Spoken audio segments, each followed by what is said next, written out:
Lou Pulsfer here again to talk about games, puzzles, and contests.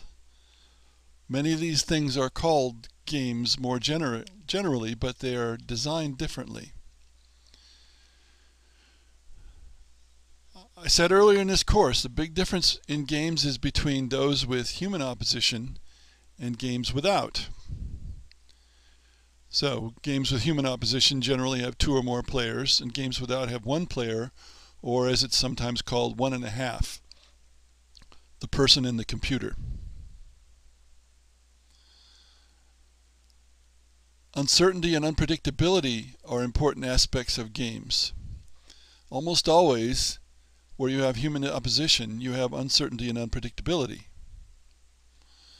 Occasionally, if the game is very simple like tic-tac-toe, that doesn't matter, because even if the other player is perfect, you have a solution that always works.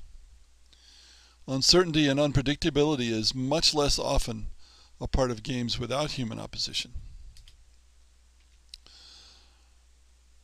So, what's the difference between a puzzle and a game?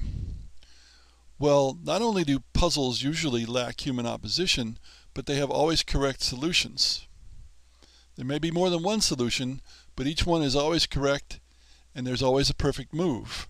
So once you've solved the puzzle, you've beaten the game, there's no reason to play anymore. Pure games never have always correct solutions to the whole game. There may occasionally be a best move.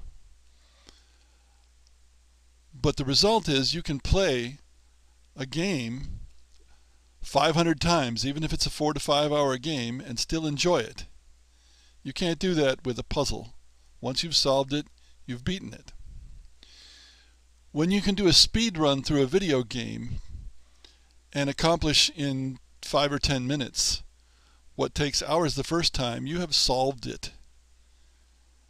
It may not be a pure puzzle, but you've still solved the puzzle. You've beaten the game, and in general, there's no reason to play it anymore. From a design point of view, in a puzzle, the creator provides the challenge through the game. Keep in mind also, you can't lose to a puzzle, though you may give up. In a game, the creator arranges ways for the other players, the human opposition, to provide the challenge. And because humans are involved, the quote-unquote content is never exhausted because of the human unpredictability, unless again it's a very simple game like tic-tac-toe. Replayability, which is very desirable in games, is the opposite of I beat the game. Games have replayability, puzzles do not. Now of course, where you have human opposition, that means there are winners and losers. There's a special case of cooperative games, which are all players against the system, which effectively, from a designer's point of view, is largely the same as a one-player game, the player against the system. Now the system in that case is usually a computer, but there are games like Pandemic, where the system is a deck of cards and a set of rules that players follow to provide a very simple opposition. But the importance there is very simple. It's nothing like human opposition. As every video gamer knows, you can play against the game, but when you go online to play against other people in games that allow that, you find out that human opposition is a whole lot better than computer opposition. Then we have the peculiar situation of what I call contests, where there's a parallel competition, but the competitors can't influence each other, except perhaps psychologically. Many Olympic sports are contests. Any activity that can be measured in some way can be turned into a contest. Typing speed, throwing distance, hot dog eating.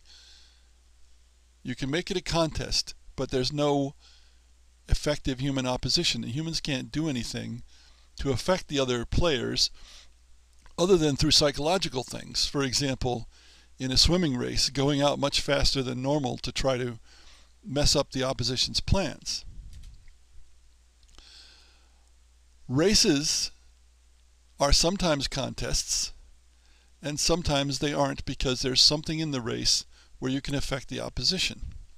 For example, in a NASCAR race, you can block the opponent, although it's against the rules if you block them too often, or you can tap an opponent's his rear end, to get him out of the way.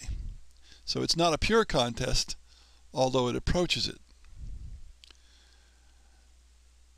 In more normal games, as opposed to sports like NASCAR, if a game is described as multiplayer solitaire, then often it's a contest. Well, this is a big topic because it's one of the fundamental differences in game design between games, puzzles, and contests. And by the way, there's not really any game design in a contest. It's trivial. Saying to everybody, well, let's see who can throw the ball farthest. That's not designing a game. Not to me. In your game design, keep an eye on where the challenges are coming from and how the players can affect each other, and on replayability, which pure puzzles entirely lack. It makes a big difference to how you design things.